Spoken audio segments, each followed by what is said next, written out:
I'm investigating 3 of the darkest unsolved missing people cases. Like a YouTuber who entered a cave and never returned, and a child who was lost in a swamp, but when returned to his family turned out to be something much creepier. First, we're investigating the Yuba County 5. In this forest right behind me, 5 friends completely disappeared. Their bones are later found completely scattered in random locations unexplainably, and one of the friends is never found. This is one of the darkest cases ever recorded, and we're about to trace their exact steps to figure out what happened. The case starts February 24th, 1978, when 5 friends, Jackie Hewitt, Bill Sterling, Ted Weher, Jack Madruga, and Gary Mathias all drive to a basketball game that happens right behind me. There's one important thing to mention, and that these boys that everybody called them weren't exactly boys. They ranged from Jack, the youngest, who was 24, to Ted, who was the oldest, at 32. People called them boys because they all had intellectual disabilities and lived at home with their parents. One of them even spent hundreds of dollars on pencils.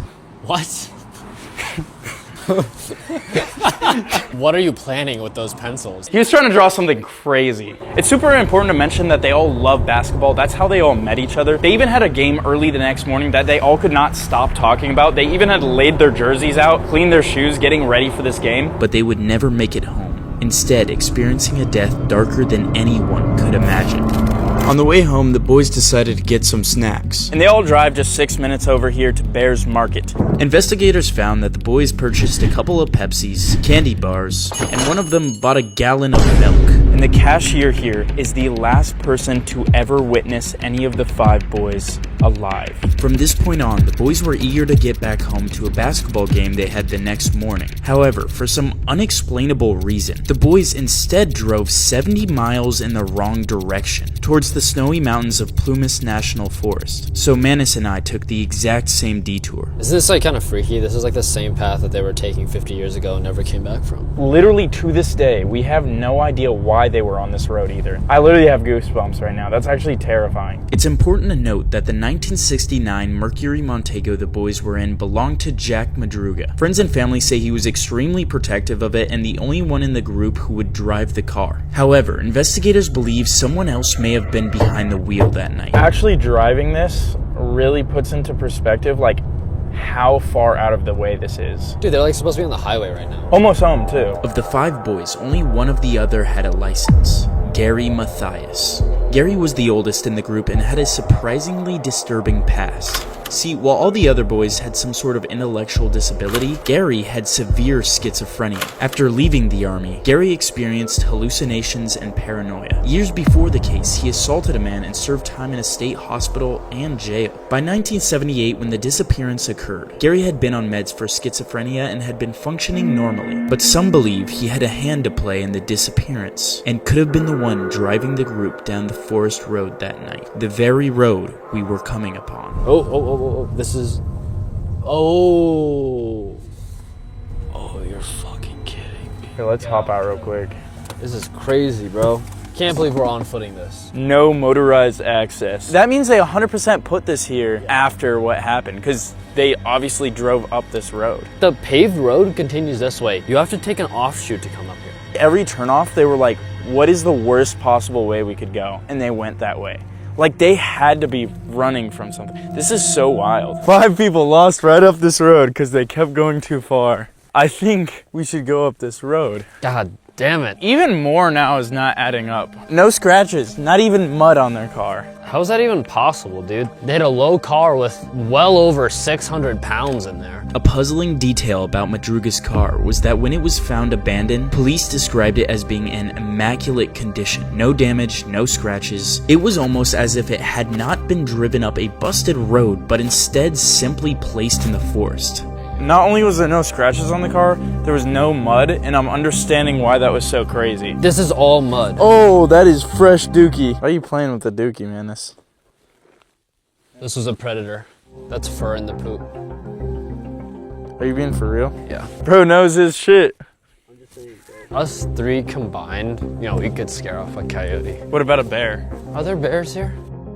I can't believe they drove this shit, bro. Dude, this is not drivable at all. When police discovered the car, it was found that it could easily be pushed out of the snow by 5 large men. But for whatever reason, the boys still abandoned it, with one of them taking the keys. And it was roughly around these exact coordinates where their car got stuck. They would have had to make so many bad wrong turns to get here. It was 100% purposeful. You cannot get to this spot without trying to get to the spot. I would say I am 100% sure that this was not an accident that they drove here. And where this all gets bizarre is when police find their car. 1, it has a quarter tank of gas, so they did not run out of gas. All right, so you're telling me freezing cold outside, they still have a quarter tank of gas left, the car can be pushed to be unstuck, however, they choose to walk out into the dark forest in t-shirts in the snow.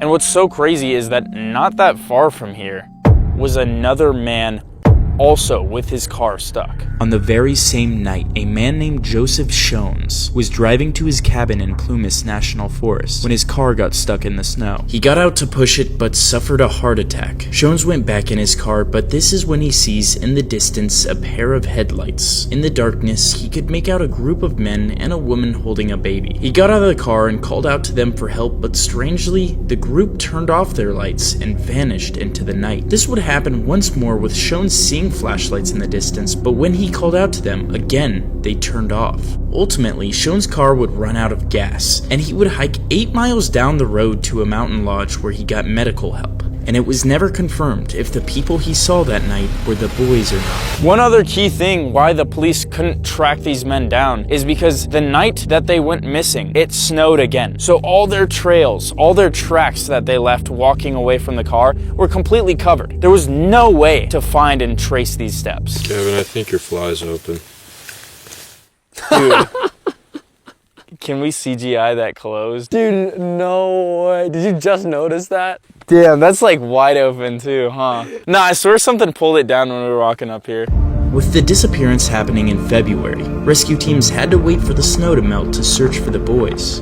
And there's absolutely no development in this case until 4 months later when a group of motorcyclists ride along this road and stumble across a service trailer. Shockingly, this trailer is 20 miles from where the car was abandoned. That means the boys would have had to hike 20 miles in below freezing temperatures with nothing but t-shirts to get here. They notice the service trailer has a broken window, so they get closer and they notice the absolute worst smell imaginable. And this is when they see the body of Ted Weher. There's sheets over his head that are tucked all around him, almost looking like somebody else did it. It wasn't just him pulling over his sheets. Then, once they take the sheets off, he looks entirely different. He lost over 100 pounds. He starved to death. Which is really weird because they found 31 cans of opened food, and when they looked outside, there was another locker stocked full of food. That would have lasted all 5 of the boys at least a year. Dude, everything you say just makes this case even more and more confusing. There's a few other things too. His shoes were missing, along with his toes. I think I know who did it.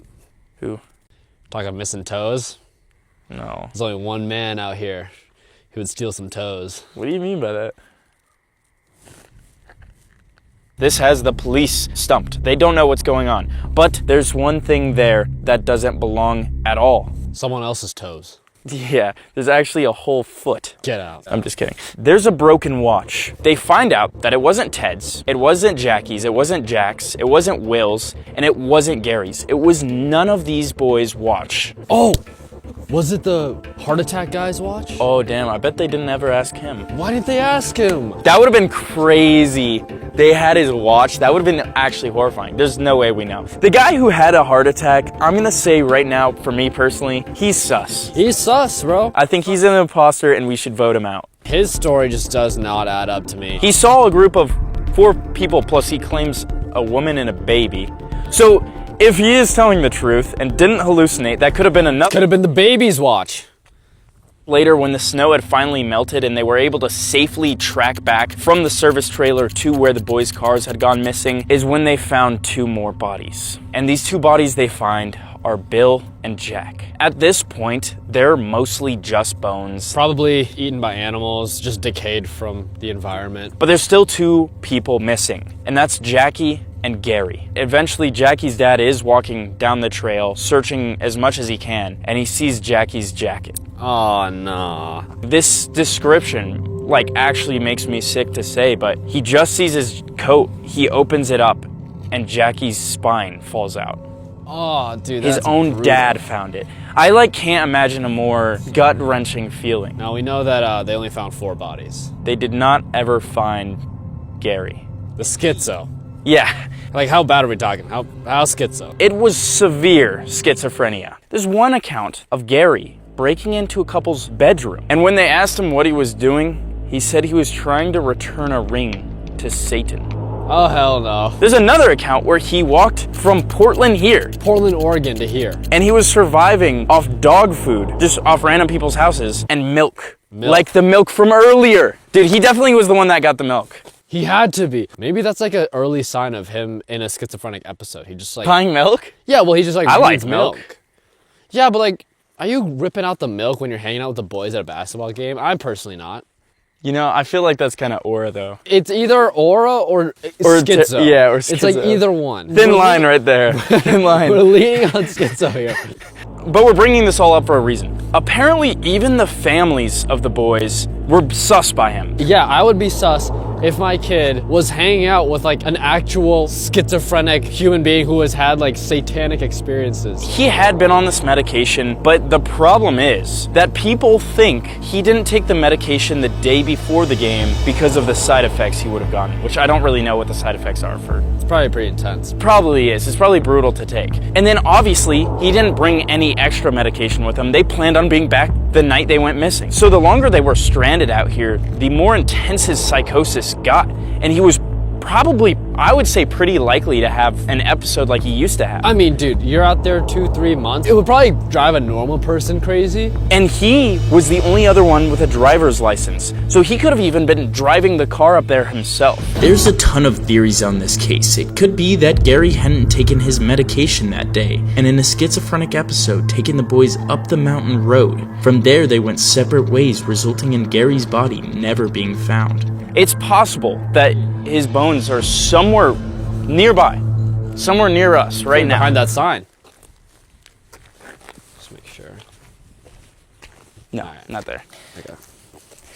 It's worth a check. With so many unanswered questions about the Yuba County 5, the next case we investigated would lead to a shocking discovery on camera. This might be one of the most unexplainable things I've ever captured. Right behind me is where one of the strangest disappearance cases ever happened, and it was all uploaded on YouTube. And we're about to head over there right now. October 17th, 2014, outdoor YouTuber Kenny Beach uploads his final video. See, Kenny was known for posting about his treks into the Nevada desert and exploring the caves out there. However, one fateful day he would come upon what he described as an M-shaped cave deep in the desert. Out of all the caves he explored, for some reason this one caused an extremely uneasy feeling, apparently even making a low rumbling sound. Something about that cave just spooked me. Out of all the caves I've ever gone in, this one just made my body vibrate. The closer I got to it, the crazier my body felt. In his final upload, Kenny said he would venture back out to explore the M cave, but he never returned, vanishing off the face of the earth.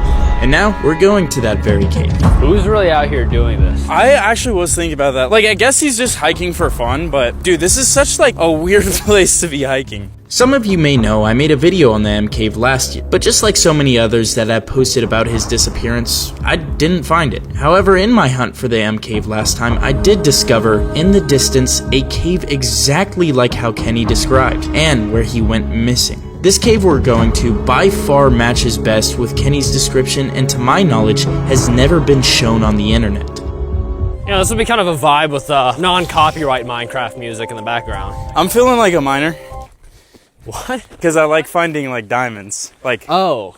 Yeah. Oh, okay, yeah. I mean, that's what I assumed. How are we both already low in water? if we run out of water, bro, think about it. We have infinite water. I pee into your mouth, you pee into his mouth, he pees into my mouth. That's an infinite water source. I'm not doing a piss human centipede. Dude, this is like when you in Minecraft when you put the two water Wait, buckets together. what part of this is Minecraft? What part Dude, of it's pissing in infinite people's water mouth source. is Infinite Minecraft? water. Though Kenny disappeared with no trace 12 years ago, there was one report of a man caught on security camera footage at a store called the Enchanted Forest a few years ago, who matched Kenny's description. Out of all the valuable items in the store, strangely, the man had went behind the counter and stole an iPad. Interestingly, the store is owned by Kenny's sister-in-law, and Manus and I checked it out a few hours ago. Got a bit of a strange question for you. Do you know anything about Kenny Veach? Have you heard that name? Oh, okay. It's a disappearance from a while ago, and apparently he was seen on like security cam footage here, but This is the first time I've heard this. Yeah. oh, that's I crazy. didn't know that. Someone was caught on security camera footage here, taking an iPad. Probably that one. Like, you guys probably replaced the iPad. That's crazy. They had the iPad right there. It should be somewhere around here. We're going off of Gavin's memory. There's about a 12% chance this works out. Oh, I see it. Oh, I see it through there. Holy shit! It's literally right up there. That is I think literally an that's it. M. Wait, let's go over here. Let's. Dude, that is the M-shaped cave. I thought you were capping. No, dude, it is actually M-shaped. That is pretty M-shaped. Every other cave in here is literally shaped like just a circle. This is the first actually M-shaped cave we've seen. Shit like this doesn't even generate in Minecraft. We just have to figure out how we can possibly get up there. It's right there. Ethan's a little ant. I could step on him. My black ass is staying here while it's safe. Okay, this part might be one of the most sketchy parts. Oh my God. Are you kidding? Dude. Gavin, we're over 100 feet up. Easily. Dude, it is right above us, but this last part looks genuinely, like this is bad. This is what would happen if I fall. Alright, fuck it.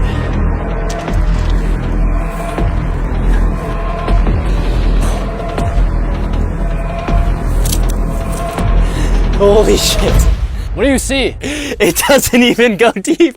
Dude, it's just the whole cave. Yeah, it's probably like bats, if I had to guess, in these. Damn, it doesn't even look like there was like a fire. Look at this view though. My hands are literally shaking. Actually, that doesn't even look like it's shaking. Never mind, I'm not scared at all. Forgot. Holy fuck. Oh shit. Good, good, good, good. Clean. You're on it. You're on. Whoa! That's actually gotta be up there with one of the scariest things I've ever done.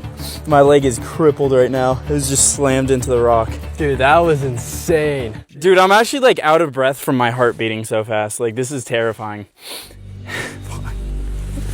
Okay, let's keep going. I need to get off this shit, bro. I'm actually wondering right now if anybody's ever been in that cave right there.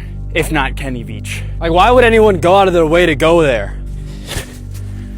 Holy shit, bro. Dude. I don't think I've ever felt my heart race like that. While we did not find evidence at the cave, it was on the hike back when something unexplainable happened. You see, this place isn't far from Area 51 and only a few miles away from Creech Air Force Base. And as the sun began to set, Manus and I began to hear something very strange. We're hiking back and we keep hearing an extremely loud and deep sound from probably miles away.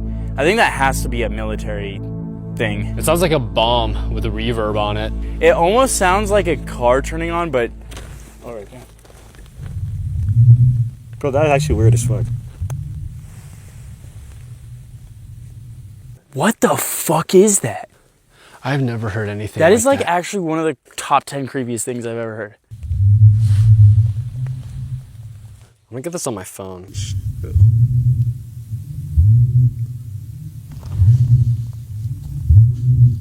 When Kenny was looking for this cave, he described hearing a deep rumbling sound from it. That's exactly how I would describe this. It's getting louder. It's coming for us, bro. This is what happened to Kenny. They're probably revving the spaceship, bro. Dude, we're about to see the world's biggest UFO just shoot out of the... Dude, at this point, I wouldn't be surprised. It's echoing throughout the whole desert, bro. Okay, what's crazy to me is that it is so irregular. Like, it's not like the same sound every time. It's like ooh, ooh, or like ooh, And like ooh, ooh, ooh. Like, it's different. I wonder if it's at the same time intervals. It's almost like breathing. Yeah. Oh, that one sounded crazy.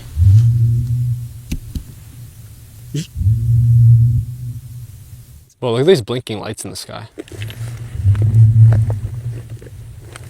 See, that one was totally different from the rest. We've sat in this car for about 30 minutes and it like completely stopped. We didn't find Kenny, we didn't find even a clue. All we did is hear what I would say is the same sound that Kenny described. Logically, I can't understand or explain what it was. There's nothing to relate that sound to that exists.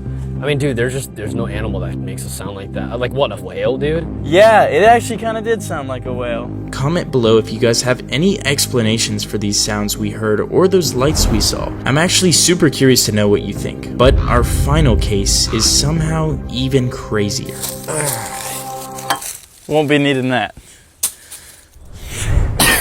And we're here in the swamps of Louisiana to investigate the case of Bobby Dunbar. So in 1912, the Dunbar family comes out here to Swayze Lake, which we found out is not actually a lake, it's a river. Maybe it's a really long lake. Well, that's a river. Is that that's the actual definition of Is that, can we pull that up? Can we yeah, verify pull that up. But the Dunbar family comes out here to just go on a little vacation. They come out here to fish, they come out here to camp, just hang out with the big family. 4-year-old Bobby goes to play with all the other kids. When they come back, the parents notice immediately that Bobby is missing. And so the first thing I'm gonna point out is there's alligators here.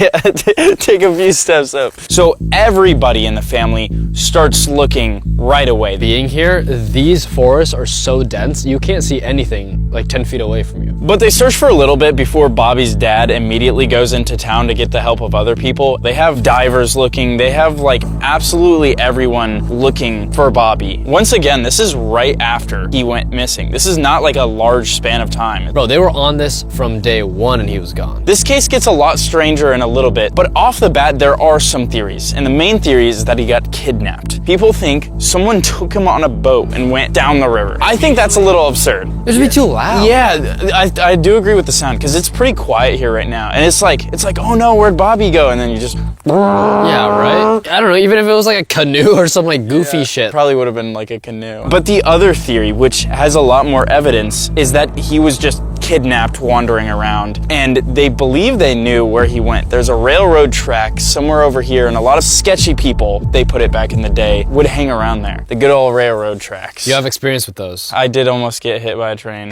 Oh shit.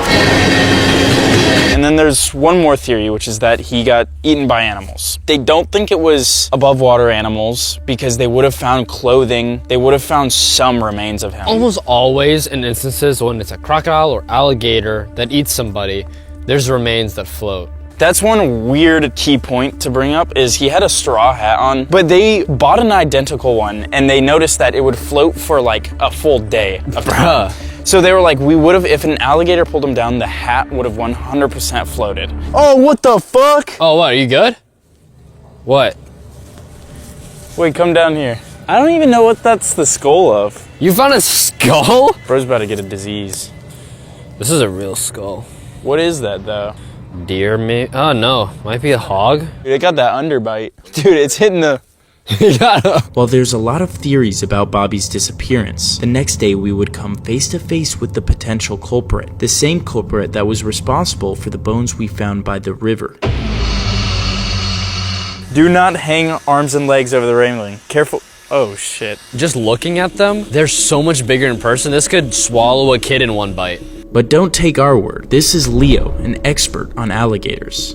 Have alligators kill people? Yes. The one thing that's interesting though is that he was wearing clothes, even like a straw hat, and they didn't find any trace of that. In the realistic world of an alligator, he has acid in his belly. He accumulates acid throughout his whole life, so therefore it's going to dissolve anything that's in his body. He swallows an aluminum can, within 3 days that can's done. Wow. That's crazy. That's insane. So your time frame of your alligator being, or the kid being in the alligator's mouth, it could have been dissolved by the time somebody was able to find that. In the area, they did find gators and they were cutting them open, but they didn't find anything. I would say you give that kid a month in the belly, you won't find anything. Anything, not even bones or anything. Wow. How, like, I guess likely would that be during August to like just be walking through a forest to see a alligator? 60-40.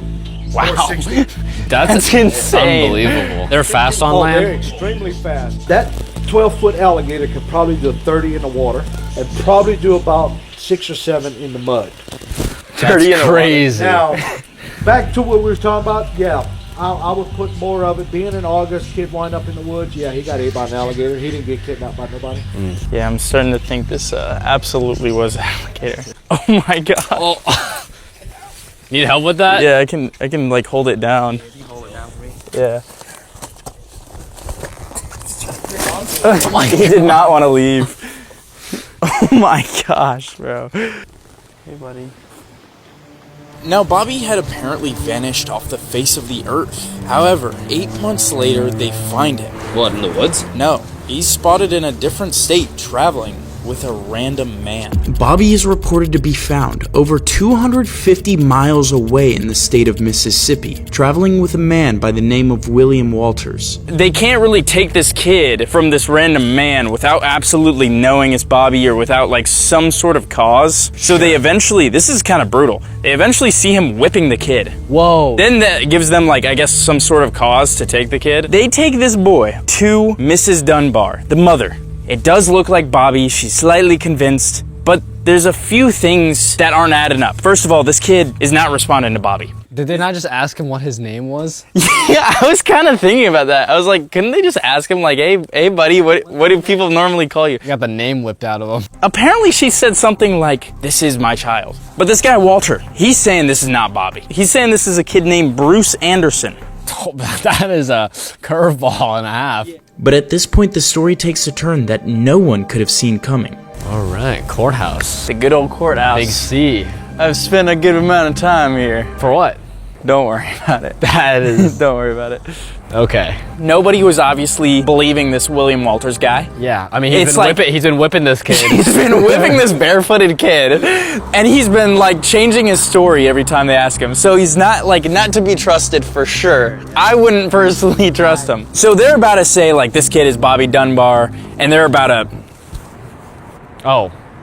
not the kid, William. Oh, that makes more sense. But this is until it gets to Julia Anderson. Her kid went missing 15 months ago. Quite a while. that's over a And year. guess who was last with the kid? William Walters. William Walters. She had claimed that she let William Walters take the boy for, I guess, a trip. She thought William was gonna take the boy for like a few days. But no, he just dipped. And like, back then, there's nothing she can do once he's gone. there's no phone. Can't call him, have no idea where he went. Can put an air tag in his pocket. Yeah. Julia eventually makes her way down there with literally the funding of her town, because Julia, unlike the Dunbars, she's pretty broke. All the newspapers at this time, they're just trying to make money. They're just trying to get as many views as possible. They literally said this like large woman doesn't love her child and like let them die. It's so bad. But she goes down to see Bobby or Bruce. Right. We don't really know. Right. And she sees him and she says it's my child. Just off the bat. Off rip. But the one problem is the child kind of like had a mixed reaction to seeing her. Like it wasn't like he didn't know her, but he was kind of, It wasn't like he wasn't like mama. Yeah. Right. Mommy. Wow, we got that in 4K. Can we clip that, actually? Cut that shit. Can we?